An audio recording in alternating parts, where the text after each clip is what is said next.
আবার এখন আমাদের সঙ্গে রয়েছেন ৮ জন সম্পূর্ণা।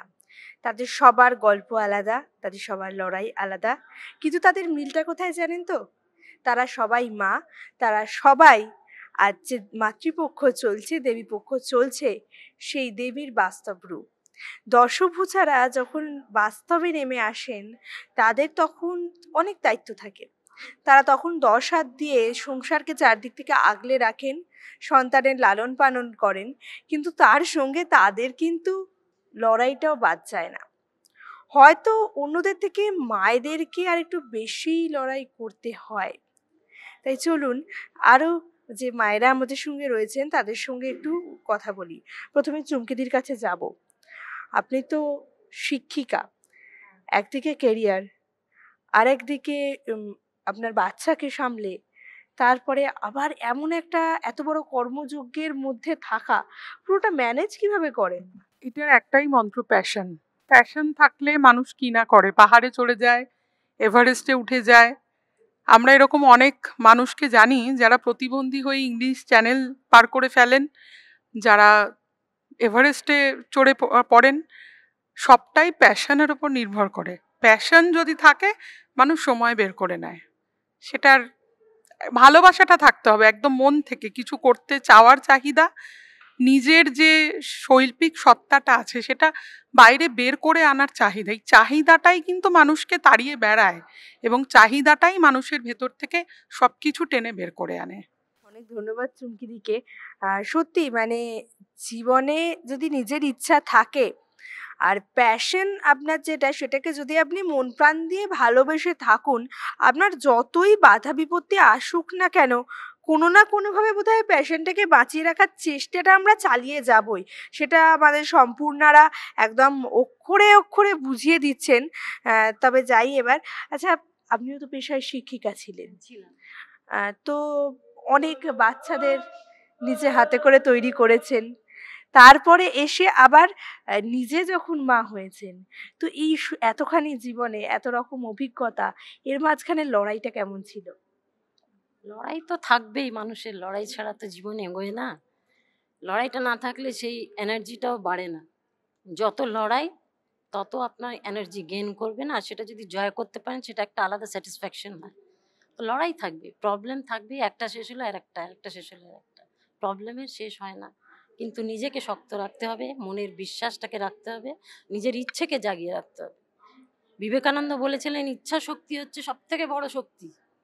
সব থেকে বড় শক্তি হচ্ছে ইচ্ছা শক্তি। সেই ইচ্ছা শক্তিটাকে সবসময় নিজেদের মনে সবাইকে জাগিয়ে রাখতে হবে। তাহলে আপনি দেখবেন, উনি আর একটা কথা বলেছিলেন, all power is within you, within a human being, you can do anything and everything. এইটাকে আমি খুব মেনে চলি ছোটবেলার থেকে। তো সেই জন্য আমি ভয় পাই না, যে কোনো পরিস্থিতিতে আমি লড়ে যাই। এটাই আমার জীবন, লড়ে যাচ্ছি।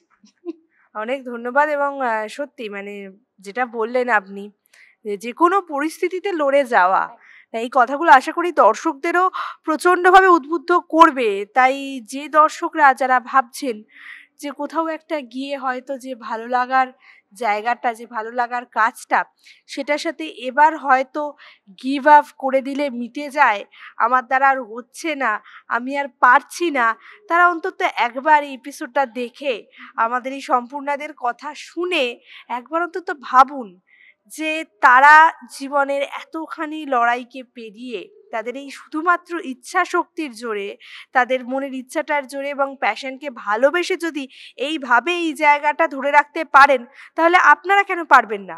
আপনারাও এটা নিয়ে ভাবুন এবং আশা করি এই এপিসোডটা আপনাদের প্রচণ্ডভাবে ইন্সপায়ার করবে।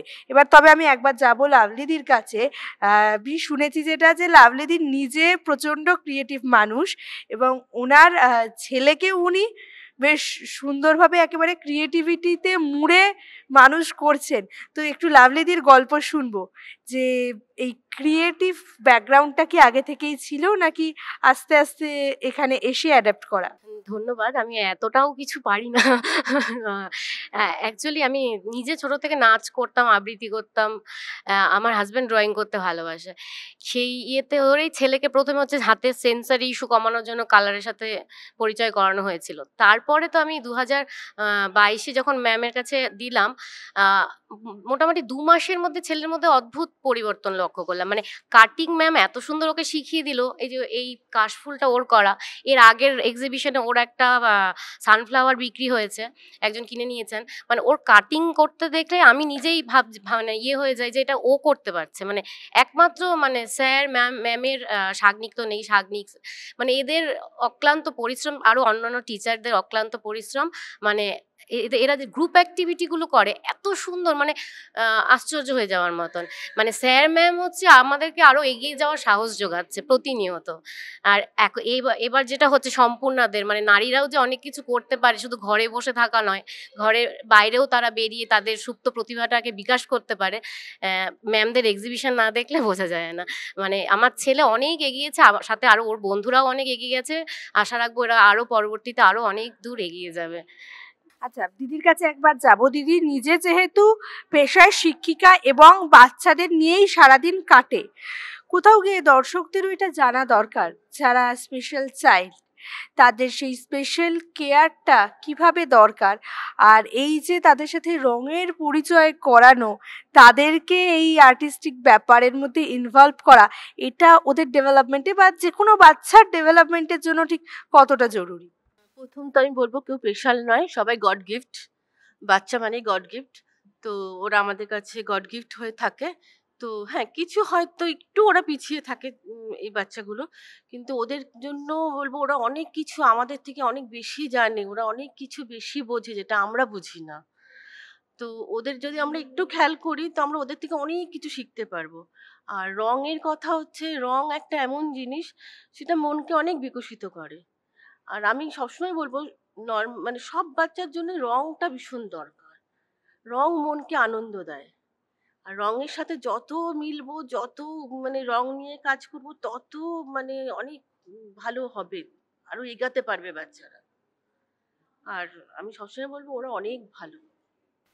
বাচ্চাদের কথা শুনলাম যে এই কালার থেরাপিটা বা শিল্পের সাথে যুক্ত থাকাটা বাচ্চাদের ডেভেলপমেন্টে কতটা হেল্পফুল হয়।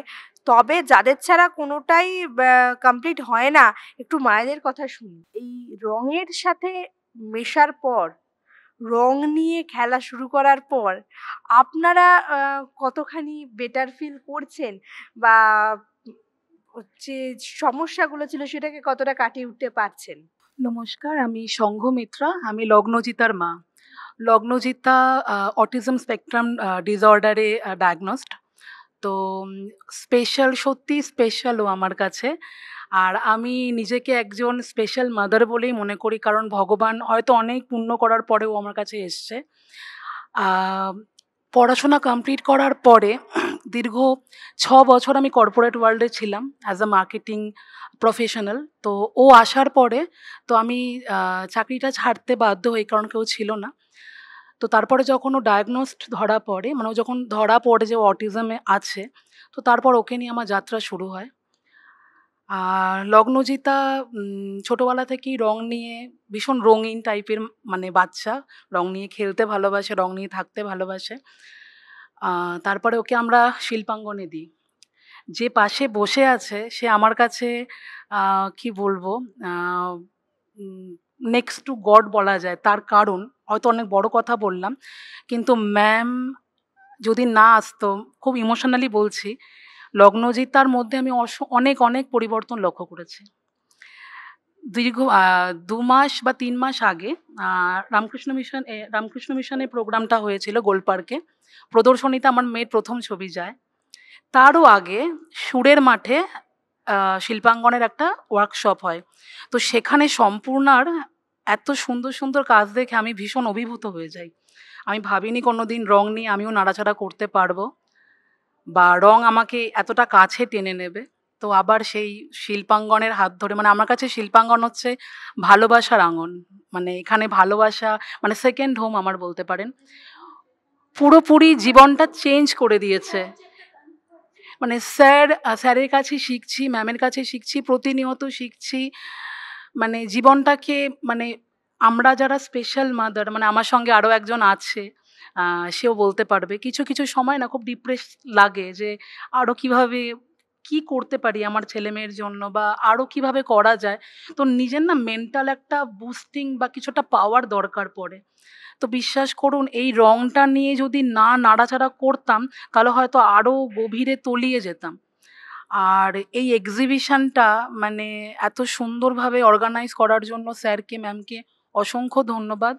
আর আমার সম্পূর্ণার পুরো মায়েরা, টিমরা, তারাও আমাকে প্রচণ্ড পরিমাণে মানে এনকারেজ করেছিল যাতে আমি এখানে নামটা দিই। আমি ভাবিনি যে আমি করতে পারবো। তো যাই হোক, তো যদি বলেন রং কি জীবনে, রংটাই সব কিছু। রঙিন হয়ে থাকা উচিত, রঙিন হয়ে বেঁচে থাকা উচিত।